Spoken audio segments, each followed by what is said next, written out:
রসুলপুর মাতাইন হাজী আসাদুজ্জামান উচ্চ বিদ্যালয় অনলাইন স্কুলের পক্ষ থেকে প্রিয় শিক্ষার্থীবৃন্দ, অভিভাবকবৃন্দ এবং শুভানুধ্যায়ী আপনাদের সকলকে অভিনন্দন এবং শুভেচ্ছা জানিয়ে শুরু করছি আমি আমার আজকের ক্লাস। আমি আব্দুল কাইয়ুম, সহকারী শিক্ষক, রসুলপুর মাতাইন হাজী আসাদুজ্জামান উচ্চ বিদ্যালয়। প্রিয় শিক্ষার্থীবৃন্দ, এই করোনাকালীন সময়ে শিক্ষা ব্যবস্থায় তোমরাই সবচেয়ে বেশি ক্ষতিগ্রস্ত হয়েছ, তাই তোমাদের সেই ক্ষতিকে পুষিয়ে নেওয়ার লক্ষ্যে আজকের আমার এই সামান্য প্রয়াস। প্রিয় শিক্ষার্থীবৃন্দ, আজকে আমি তোমাদের জন্য নবম দশম শ্রেণীর হিসাব বিজ্ঞান দ্বিতীয় অধ্যায়ের ক্লাসটি নিয়ে এসেছি। আমার আজকের বিষয়বস্তু ক্যাশ মেমো এবং চালান। তো আমরা শুরুতেই জানব ক্যাশ মেমো কী। শিক্ষার্থীবৃন্দ, ক্যাশ মেমো হলো বিক্রেতা কর্তৃক ক্রেতাকে প্রদানকৃত রসিদ বা মেমো। অর্থাৎ খুচরা ব্যবসায়ী সাধারণ ক্রেতাকে যে রসিদ বা মেমো প্রদান করে থাকে তাকেই ক্যাশ মেমো হিসাবে আমরা জানি। আমরা এখন কিভাবে একটি ক্যাশ মেমো তৈরি করা যায় তা আমরা দেখব। লক্ষ্য করো, এদিকে আমি একটি সমস্যা উপস্থাপন করেছি, তার আলোকে আমরা একটি ক্যাশ মেমো প্রস্তুত করব। লক্ষ্য করো, সেলিম ট্রেডার্স 2018 সালে জয়া ট্রেডার্সের নিকট নিম্নোক্ত পণ্য বিক্রয় করেন। ফেব্রুয়ারি 1 তারিখে নগদে 60 টাকা দরে 120 কেজি চিনি বিক্রি করেন।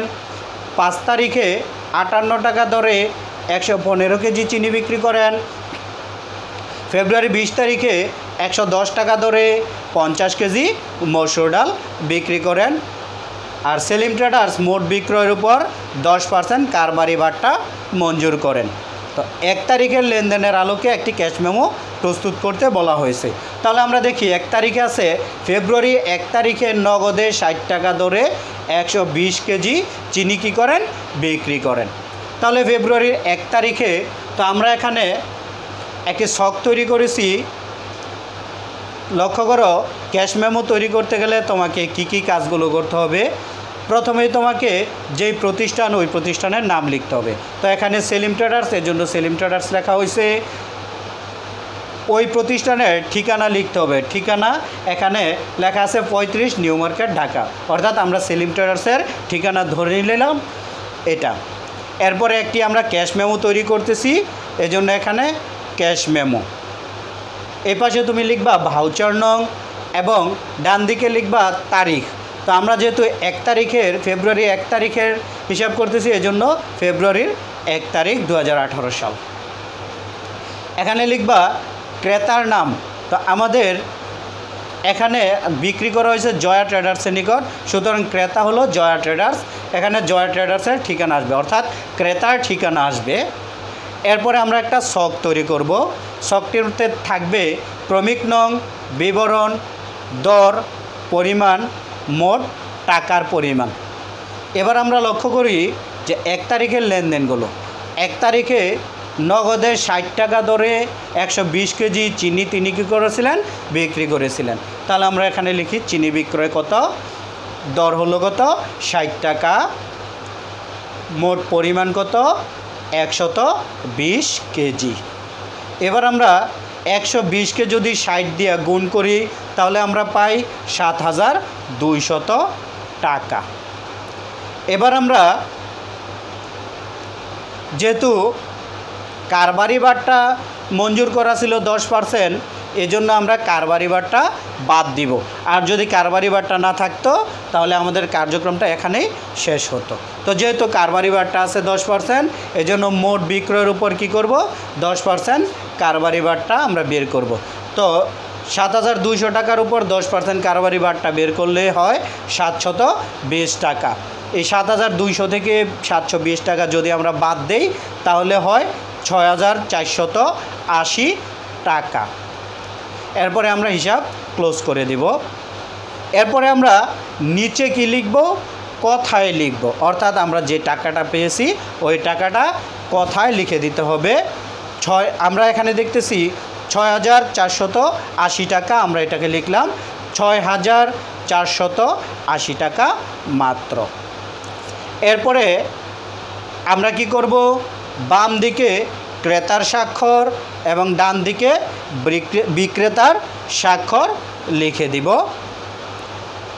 এবং সর্বশেষে তোমরা লক্ষ্য করে থাকবে মেমোতে কি থাকে, যে বিক্রিত পণ্য ফেরত নেওয়া হয় না, এই ধরনের একটা কথা আমরা দেখতে পাই। সুতরাং এই কথাটা এখানে থাকে কিভাবে, বিশেষ দ্রষ্টব্য হিসাবে। কেননা ক্রেতা যদি পণ্য ফেরত দেয় তাহলে সেটার মান নষ্ট করে দিতে পারে। এজন্য কি, যখন খুচরা বিক্রেতা কিছু বিক্রি করে সেখানে বিক্রিত পণ্য ফেরত নেওয়া হয় না, এই কথাটা থাকে। এ পর্যায়ে আমরা জানব চালান। চালান হলো বিক্রেতা কর্তৃক ক্রেতাকে প্রদানকৃত রসিদ বা মেমো। অর্থাৎ একজন উৎপাদনকারী বা পাইকারি বিক্রেতা খুচরা বিক্রেতাকে বা পাইকারি বিক্রেতাকে যে রসিদ বা মেমো প্রদান করে সেটি হলো চালান। তা আমরা এই পর্যায়ে একটি চালান তৈরি করব। লক্ষ্য করো আমাদের প্রশ্নের মধ্যে বলা হয়েছে যে ফেব্রুয়ারি 20 তারিখের লেনদেন হতে একটি চালান প্রস্তুত করতে। তাহলে 20 তারিখ কত, এখানে আমরা লক্ষ্য করছি ফেব্রুয়ারি 20 তারিখ। তাহলে ফেব্রুয়ারির 20 তারিখে একটি চালান প্রস্তুত করব আমরা। লক্ষ্য করো ক্যাশ মেমোর মতোই চালানের মধ্যে প্রতিষ্ঠানের নাম থাকবে, প্রতিষ্ঠানের ঠিকানা থাকবে, যে তারিখে লেনদেন করছে বিক্রি করছে ওই তারিখ থাকবে। এরপরে এখানে থাকবে চালানের সময় থাকবে চালান নং, আর ক্যাশ মেমোর সময় ছিল কি ভাউচার নং। ক্রেতার নাম থাকবে, ক্রেতার ঠিকানা থাকবে, ঠিক আগের মতোই ক্রমিক নং, বিবরণ, দর এবং পরিমাণ ও মোট টাকার পরিমাণ। এবার আমরা লক্ষ্য করি 20 তারিখে কি বিক্রি করা হয়েছিল। 20 তারিখে মসুর ডাল বিক্রি করা হয়েছিল 50 কেজি, দর ছিল 110 টাকা। তাহলে আমরা ক্রমিক নং 1 দিয়ে আমরা কাজ শুরু করি। মসুর ডাল বিক্রি করছে এজন্য ক্রমিক নং 1-এ মসুর ডাল, যদি আরও বিক্রি করতে তাহলে ক্রমিক নং 2, 3 এভাবে আসতো। তো মসুর ডাল বিক্রি করছে 110 কেজি, দাম ছিল 50 টাকা। তো 110কে 50 দিয়ে গুণ করলে আমরা পাচ্ছি 5500 টাকা, 5500 টাকা বিক্রি করছে। আর যেহেতু 10% কারবারি বাট্টা আছে এজন্য আমরা 10% কারবারি বাট্টা বাদ দিব। তাহলে বাদ কারবারি বাট্টা কত, 5500 টাকার উপর 10% বের করলে আসে 550 টাকা। এবার 550 টাকা যদি আমরা বাদ দেই তাহলে আসে 4950 টাকা। এবার যত টাকা হয়েছে তা এখানে আমরা আবার কথায় লিখে দিব। তাহলে কত হয়েছিল, 4950 টাকা লিখে দিয়েছি, 4950 টাকার অবশ্যই আমরা জানি কথায় লিখলে মাত্র লিখতে হয়। তো আমরা ক্যাশ মেমোর মধ্যে এখানে বিক্রয় শর্ত পাই না, কিন্তু যখন চালান থাকবে এখানে অবশ্যই বিক্রয়ের সাথে শর্ত থাকবে। কেননা চালান দেওয়া হয় একজন বিক্রেতার কাছে, ওই বিক্রেতা আবার খুচরা ব্যবসায়ী বা পরবর্তী ব্যবসায়ীর নিকট তারা কি করে, বিক্রি করে বা ক্রেতাদের কাছে বিক্রি করে। সেখানে যদি কোনো প্রকার ভুল ত্রুটি থাকে, যদি কোনো পণ্য যতটুকু পরিমাণ ছিল সেই পরিমাণ ঠিকমতো না থাকে, যদি কম বেশি থাকে বা পণ্যের গুণগত মান ঠিক না থাকে বা পণ্য পচনশীল পণ্য পচে যায়, যাবতীয় কারণে যদি কোনো প্রকার ভুল ত্রুটি থাকে সেই ভুল ত্রুটিটি সংশোধনযোগ্য। এই হলো আমরা চালানের মধ্যে দেখতে পাই। আর ক্যাশ মেমোর মধ্যে কি কোনো ভুল ত্রুটি সংশোধনযোগ্য হবে না, কেননা ক্রেতা সেখানে সে নিয়ে সেই পণ্যগুলো তার মতো সে ব্যবহার করবে। তাহলে এভাবে আমরা একটি ক্যাশ মেমো এবং একটি চালান প্রস্তুত করতে পারি। প্রিয় শিক্ষার্থীবৃন্দ, আমি আশা করব আমার আজকের ক্লাসটি তোমরা মনোযোগ সহকারে দেখবে এবং তোমাদের বইগুলো থেকে যে সকল চালান এবং ক্যাশ মেমো রয়েছে তা তোমরা প্র্যাকটিস করবে, কেননা পরীক্ষাতে ক্যাশ মেমো এবং চালান অবশ্যই পরীক্ষাতে থাকে। তো তোমরা তোমাদের বইগুলোর আলোকে প্র্যাকটিস করবে। এই বলে তোমাদের সুস্বাস্থ্য কামনা করে আমি আমার আজকের ক্লাস শেষ করছি। আল্লাহ হাফেজ।